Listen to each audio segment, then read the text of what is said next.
Welcome to the Case broadcast brought to you by the team at CASEMastermind, where you can be part of a mastermind group. For more information, visit our website casemastermind.co.uk.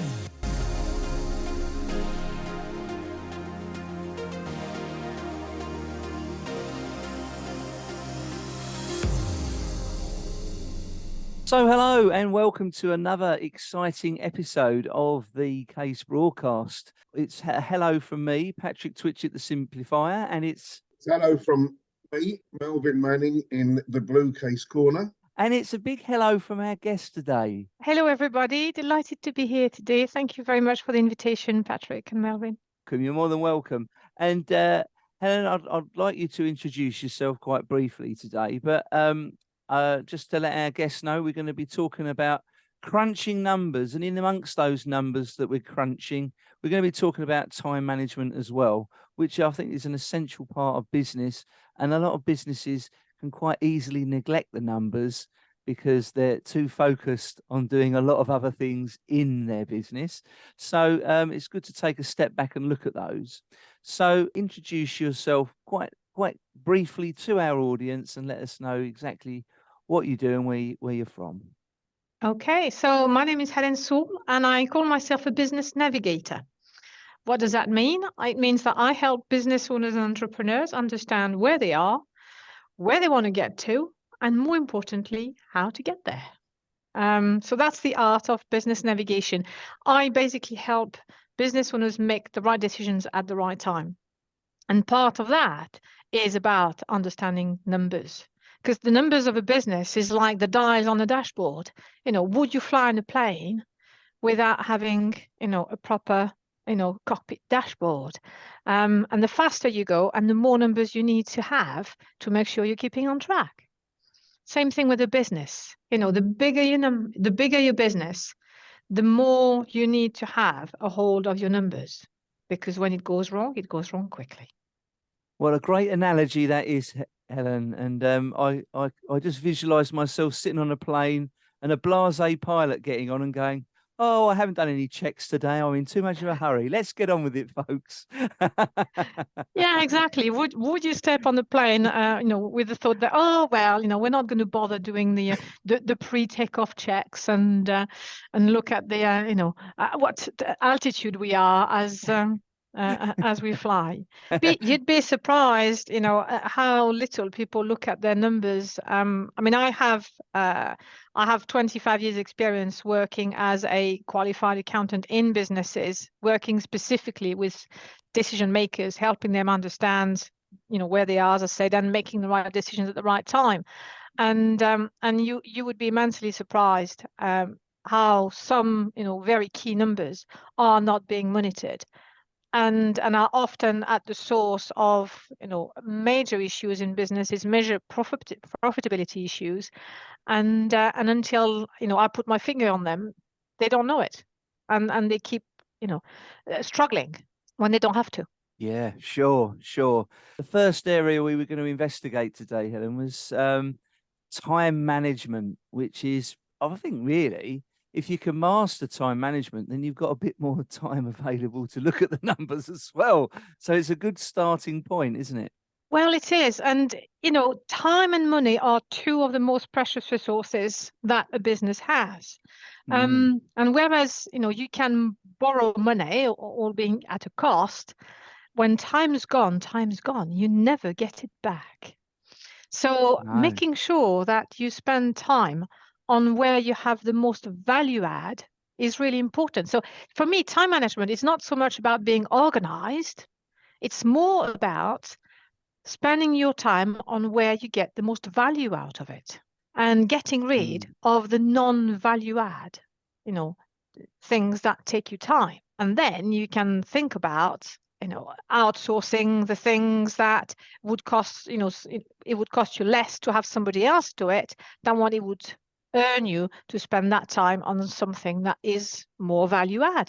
So there is a very strong relationship between time and money. And for me, it's about fitting in the key value-adding activities in your diary first. I often use the analogy of, I'm sure you've seen it, the trick of taking a glass, a pint glass, and you have some, big stones, and you've got some, pebbles, and you've got some sand. And somebody asks you to put, the sand in first, and then the pebbles, and then the rocks, and it never fits. Whereas if you do it the other way around and you put your big rocks in first and you fit in your pebbles around it, then you're surprised how much sand you're able to still pour into the glass. And that's exactly the same thing with time. And it's about making sure that you ring fence that spending time on the key value add activities, and you have the discipline, obviously, to, having ring-fenced it, to actually stick with it. And then you fit in other things around it. But don't let anybody else be in control of your diary but yourself. Yeah, that's good. And could you give us a few key examples of non-value adding tasks that people get caught up in or get distracted in? Well, non-value adding task, filing new emails, checking your phone, checking your social media, having somebody disrupt you while you're doing something important, and then you're having to then refocus your mind on what you were doing. That's very, very ineffective. Whereas if you can make sure that when you're doing some value adding, activities, you are not distracted. See, that's the other thing. It's really important not to be distracted, because your level of productivity is defined by, how much focus you can put on it. And if you get distracted by a phone call, by, an email notification that pings in the corner, even if you don't answer it, your mind goes, oh yes, that's right. I will need to go and speak to that person after, and your mind has gone somewhere else. Don't think so that's where it's really important to one, make sure you have the right, activities and emails and phone calls with, without agendas. Meetings without agendas are also a real, non-value add kind of activity. You should always have a clear objective of what you're going to get out of a meeting with somebody, whether it's in person or on the phone or on Zoom. And then, make sure that you do get, the outcome you wanted out of that meeting. And don't spend more time than you need in that meeting for the size of the outcome you're looking for. Don't take 20 minutes to arrange a 1-hour phone call, for example. Non-value add activities, managing your diary. Somebody else can do that for you. When one starts one's day, you get up in the morning, you get yourself ready. What's the first thing do you suggest one should do? So the first thing I do in the morning is I take about 15 minutes to make sure I've planned my day correctly and nothing that's come in justifies a change in plan. Yeah. Then I will spend the next chunk of time doing something important, working on my business as opposed to working in my business. And in most cases, it will be selling, marketing. Sometimes it'll be operations, but that means I am, purposefully trying, not dealing with operations. I am looking for ways to get my operations to work better, quicker, more efficiently. Yeah. I don't look at my emails. I have somebody else who does that for me. And I catch up with her late morning at a given time. And for half an hour, she would bring to my attention what are the emails I need to look at. So why would you have a third party look at your emails for you rather than look at them yourself? Because she costs a lot less than me per hour. And while she looks at my emails and she goes, oh, that's nice. Somebody's just responded back saying, thank you very much. I will do X, Y, Z. And all I might not even need to know about it. She will go and file that for me.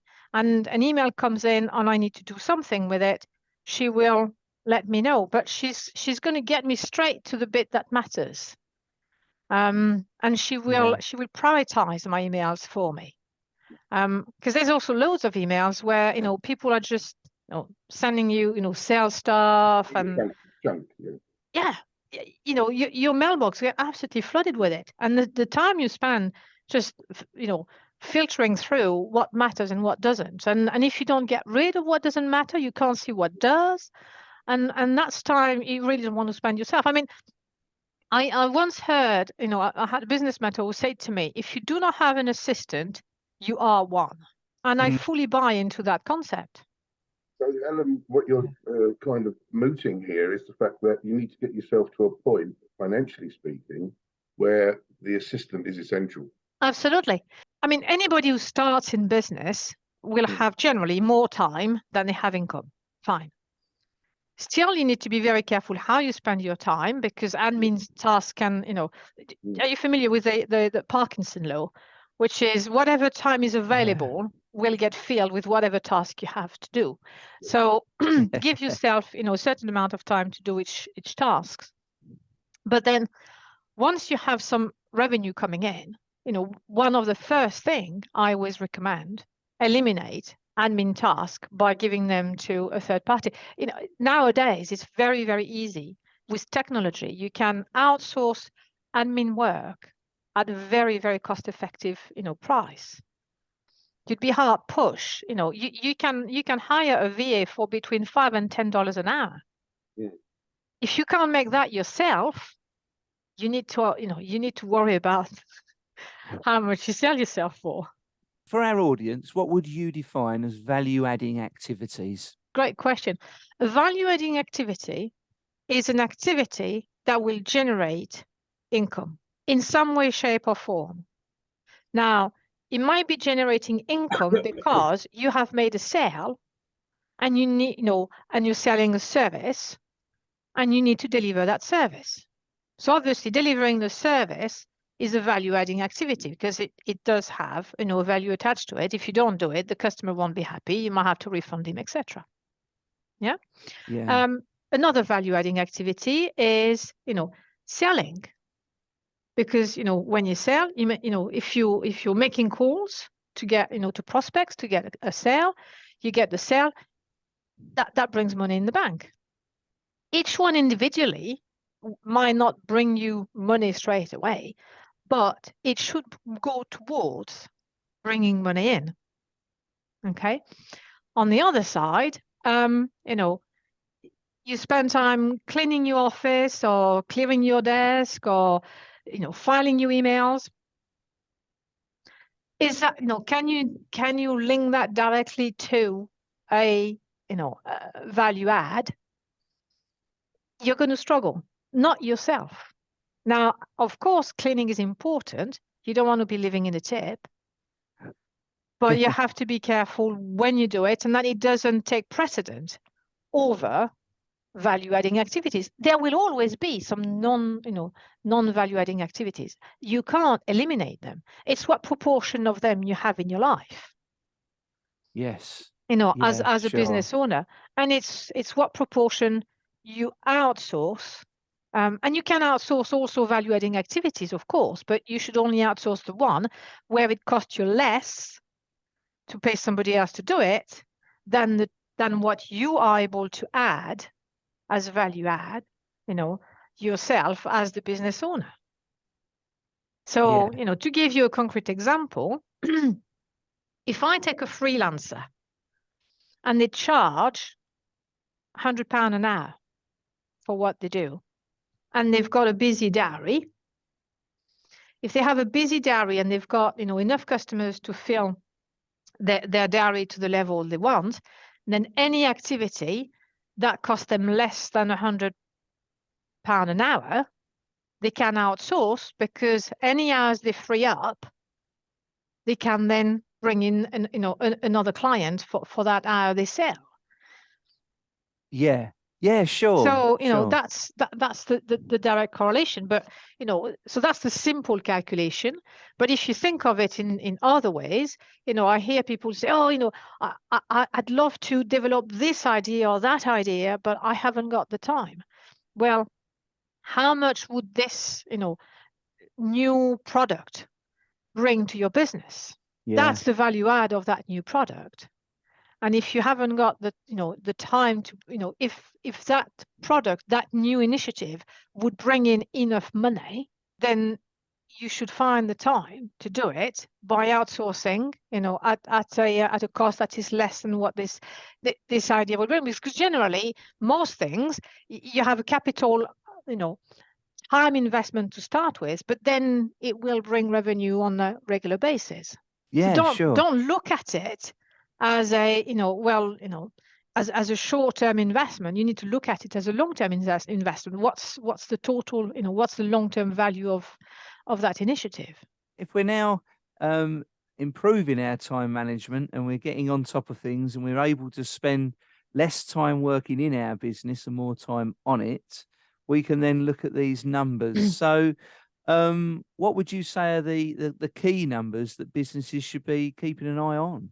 In my view, there's two types of numbers in a business. There's what I call upstream and downstream. Some other people call it lead and lag. Same concept. Okay. Now, upstream or lead indicators are things that tell you where your business is going. In contrast, lag or downstream indicators are numbers that tell you where your business has been. Now, it is good to know where your business has been, because if you don't know where your business has been, you definitely don't know where your business is going. Yeah. But on the other side, if you want to do something about it, if you only look at lag or downstream indicators, then you're not taking control of where your business is going. So let me give you some concrete examples of upstream and downstream. Okay. Let's talk about sales. Okay. Number of, potential client inquiries is a lead indicator, because it gives you an understanding of how many opportunities you're going to have to sell going forward. And obviously, there will be a certain amount of time between when the lead comes in and when the sale is made. Okay, so that's the lead. If you look at your sales figures, that's a lag indicator. That's a downstream, because the sale is made. And if last month you made, £50,000 of sales, you've made 50,000, you haven't made 55, and you can't change anything about it. Yes. So it's good to know you've made 50. Yeah. But it's also better to know, have you got this month the right number of leads that will make you 55? Any business has a process. And it starts, there is like a customer journey. It starts from, identifying a lead, to the leads getting to know you, to selling to the leads, to delivering the service or the product. And then there might be an ongoing relationship, or it might be a one-off, depending. But each business will have different types of, its own customer journey. And that customer journey can be translated into numbers. And the really smart thing to do, and some of them are financial and some of them are non-financial, I haste to add. Some of them are just marketing based, like, number of leads or conversion rates from one stage of your funnel to the next stage. And these are all very important numbers to know. But every business should have an understanding of their customer journey and what are the key numbers that they need to monitor in that customer journey, so that they are in control of their business. And then it's not, oh, how much did we sell? Oh, that was good news. Oh, that was bad news. It's, I am in charge and we need to do a little bit more of this or a little bit less of that, so that we hit the number we want to hit. Yes. But many businesses don't have enough understanding of, one, their customer journey, and two, the key numbers that are attached to it. I will illustrate that, if that helps you, if you want. I worked with a client who was selling a service, and it was building websites, a cheap way for, startups, etc., to build a website. and they had a fantastic sales team. They bought, leads. They had a fantastic sales team. They would do demos, and from the demo, people would sign into it. And the sales team was doing fantastic, and the sales were poor. And they couldn't understand why the sales were poor when the results of the sales were great. Well, they were missing a bit along the way. And it's the fact that once a customer sold, in terms of customer journey, there was an onboarding process. Because they didn't pay until the website was live. Right. So they might okay. sign up today, Yeah. but the money would only come in the bank when the website was live. And what they didn't monitor, and they should have monitored, and that's what they did, and things got much better, was the volume of clients entering the onboarding process and the volume of clients exiting the onboarding process. Because they had Right. a major bottleneck. So whereas the sales team was doing great, the onboarding team wasn't doing so good. And you had an accumulation of, customers in the onboarding process, and some of it never got to fruition, and they had to then credit. So it was invoiced, but we then had to credit back because the customer wasn't happy because it was taking too long and all that kind of stuff. This is where it's the benefit of understanding that journey and having your finger on the pulse of the key indicators along that journey is that is what puts you in control of your business. Most definitely. No, that's a really great way to illustrate that as well. And I think that's made it quite clear to our audience. So how would you recommend then for our listeners, we're sort of getting an idea of the numbers that they need to use, but how is it best for them to actually make use of those numbers, to actually track them themselves, to really put them to work, basically, for them? Okay.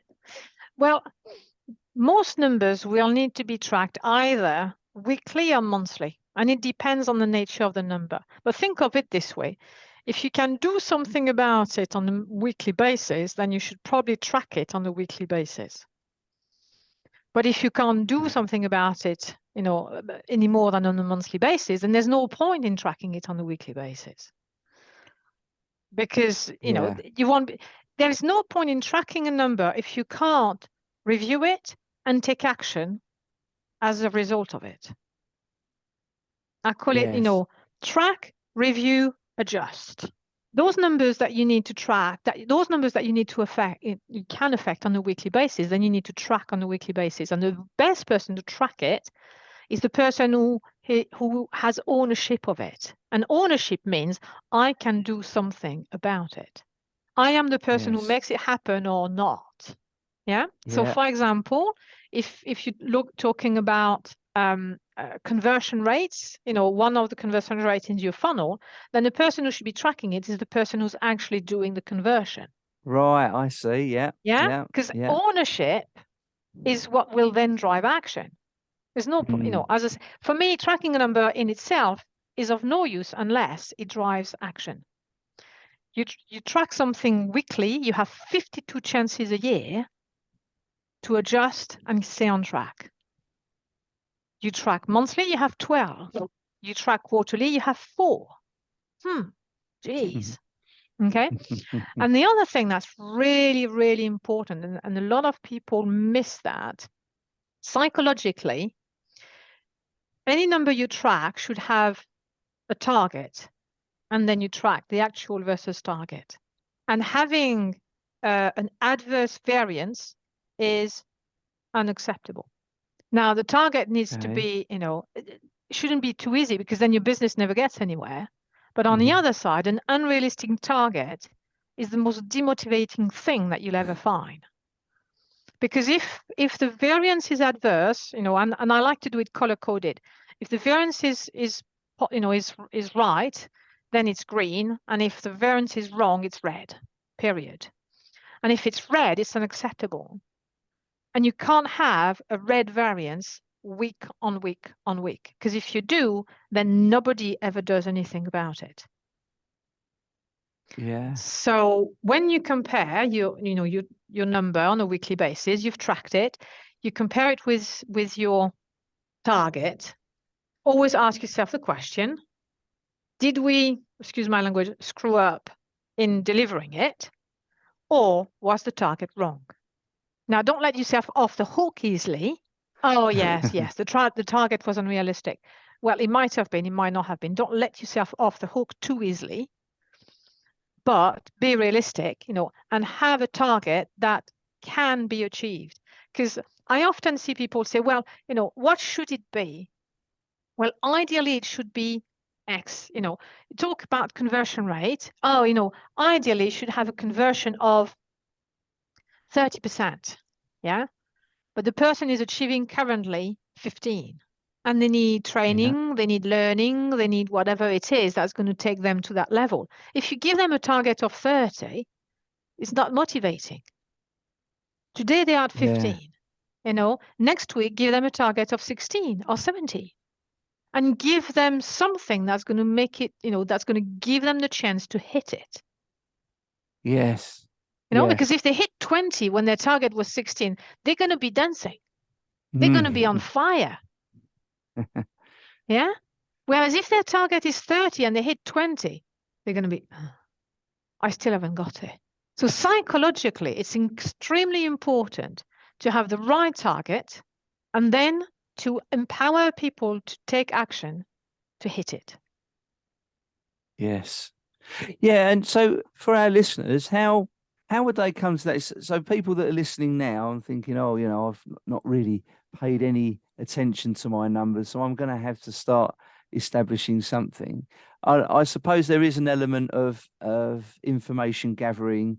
And as you said earlier, looking in the rearview mirror, seeing what they've done in the past to give them an image, but where they obviously need to stretch with their new goals. Where would you give people guidance that are sitting down looking at this sheet of paper and going, I really don't know what to do? What would your guidance be in that situation? The guidance I tend to give is, in terms of setting your targets, give yourself a 3 or 6 months target of where you'd like to be in 3 or 6 months. Where do you realistically feel you can be in 3 to 6 months' time? And then plot that back. This is where we are today. So, Right. In 6 months' time, we should have a conversion rate of 30 or 35%, whatever, 30%, let's call it. Today, we are at 15. What would the journey look like? How fast do I need to improve to get from 15 today to 30 in 6 months' time? And as I said, numbers in themselves mean nothing unless there is a plan behind it to make them happen. Yes. And also, if somebody's on holiday, then don't, reflect it in the target. If there is fluctuation in, seasonality, the nature of your activity means that sometimes are better than others. Reflect it in your targets. Smart target setting is really, really important. If you understand your business, you will know what a smart target looks like. Asking your accountant to set the targets for you is probably the dumbest idea, because your accountant would have no idea what is, a reasonable target for you, and will not have the business knowledge to say, oh, well, I don't know, a florist, Valentine's Day, your target should be going right up. Yes. Yeah, sure. Yeah. But then the week after Valentine's, probably, there will probably be a slump. And things like that. So it's really important to adjust, to first look at what are the, think clearly about your business and what are the key things. Use that as your first, indication of what key numbers should you be tracking. Don't start with too many. Start with 3 max, and then build it up. Do 3 very well is better than doing 10 badly. Yes. Yeah. So first, most definitely. Start with what you see as being the 3 key stages in your customer journey.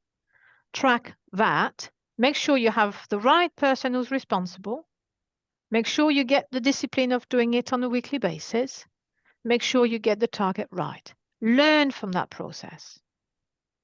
Then expand it. Start small and simple, but something that will make a difference. And that really almost takes us full circle, because we now go right back to time management, because we now know that we need to do this amount of activity to generate this amount of results. And it is all about putting the activity in, isn't it? If we make 10 sales calls, we should get 3 leads. So if we want 30 leads, we need to make 100 calls. So it can be as simple as that oftentimes, can't it, to calculate out. So it is essentially, we can then use that as our time management then, can't we, to go, Absolutely. right, we're going to do, let's say we're going to do 70 sales calls this week. So we know each day we're definitely doing 10 sales calls, and it makes it that planned stage, doesn't it? So it's good. Yeah, excellent. And what you measure, what you measure gets better. Oh, that's an excellent one. I like that. Yeah. Always does. What you measure gets better. So yeah, and so the tracking, reviewing, and adjusting, I recommend that. I mean, it depends on the nature of the business, but for most business, I recommend that first thing Monday morning, and that meeting is absolutely compulsory. You don't move it. Right, okay. You don't move it. Anybody who's got ownership of a number needs to attend it. It is non-negotiable. Now, some businesses, if it's a business that's around maybe hospitality and things like that, and the weekend is a big thing, you might want it on a Wednesday, or, as I said, there will be a few exceptions. Think about your business holistically, and when does it feel like the start of the week? Yeah, no, do you know what? That's really sunk into me straight away, because my sales experience that I've had, I think nearly every sales manager that I work with, it was always Friday afternoon. Or they always had a meeting Friday afternoon. That was the sales meeting, right at the end of the week, not at the beginning, like you've just suggested. They always did it at the end of the week, when everyone's almost getting ready for the weekend. So it's like, let's just sort of relax in the sales meeting. Let's have a bit of a laugh. So yeah, that says so much. That it really depends on the does. purpose of the meeting. Yeah, but of course. if you want the meeting to be, one, motivating, and 2, drive action, do you want to tell people they need to do something and then send them away for the weekend, so they have every opportunity to forget about what they need to do on Monday morning? Yeah, absolutely. But I think the old school mentality is, Monday morning, you want to be straight at it, straight in there, which is totally wrong. And it drives you Work away. smart. Yeah, absolutely. I like that. That's brilliant. Melvin, you're very studious. I can see you absorbing all this information. I don't want to miss you out, Melvin. Is there any points you wanted to raise, or? Not at all, but I'm just curious, because obviously we were on a little journey earlier about what a typical day could look like, and we didn't finish it. Okay. So a typical week, for me, it starts on Monday morning with the review meeting, reviewing of the dashboard, checking what we're doing for the rest of the week. So I always spend a little bit more time on a Monday morning, planning, checking that my plan for my week ahead works. I always put activities that require brain power and are value add, I will fit in the morning as a preference, because I personally, I'm a morning person, and I tend to fit in meetings in the afternoon. And I limit the amount of meetings I can have in a week. I actually use a methodology called time block, and I define, how do I want to spend my week? Actually, how do I want to spend my year? But because it's a yearly plan. But I define how many hours I want to spend on each activities per week, and I have them as blocks. And my assistant knows, and we put them in the diary. And then when a meeting, when we arrange a meeting, we put them in the block for meetings, and we might move those blocks around, but she knows what's the maximum number of meetings I can have in a week. And then it doesn't encroach on the things I really need to do that are value adding. I need to have X number of, discovery call with customers. Fine. It helps me focused. But then if I'm fortunate enough that I've got more inquiries than I have time to fit in 1 week, she'll have to push it to the next week. Or she'll come back to me and say, it doesn't fit, Helen. Which priority do you want me to do? Is there something that you want to take out of your diary to take that discovery call? Or do we want to run the risk of pushing it a week? But then it's my call. So we get to the end of the day, whenever that might be. Yeah. So what's the prep for the following day? So I do take 15 minutes to close my day.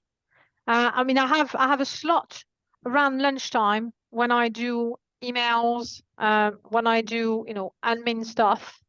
And I limit the amount of time I spend on it on a daily basis. I will run meetings in the afternoon. I run my coaching calls in the afternoon most of the time. And then end of the day, I will do a, closing session, closing the day session. I will check my emails quickly. I will check my diary for the following day, see if there's anything urgent, and generally, tidy up. Make sure that I've updated my CRM or things like that, and just do those little bits of things that keep things tidy, so that I can walk away from my desk and leave my brain, my business brain at my desk and not take it home with me. Yeah. So all the loose ends are tied up, basically. Yeah. I like to tie up my loose ends. Yeah, is there an element then of? And I know the next morning you're going to be sitting down and assessing that day again. But is there an element of part of your end of the day going, right, I'm tying up my loose ends, and then I'm just checking in on tomorrow morning to know yes, I do. Yeah, I do. Because, yesterday I checked, oh yes, tomorrow morning, I've got the call with Patrick. That's great. I'm going to do that. Am I ready for it? Yes. What else have I got in the day? I imagine my day for the following day, but I still leave it, I leave that at work. I have, that's the reason why I have an office and don't work from home. I could work from home, logistically I could, but I prefer to have an office so that I can differentiate and separate the two. And when I close the door, I close the door.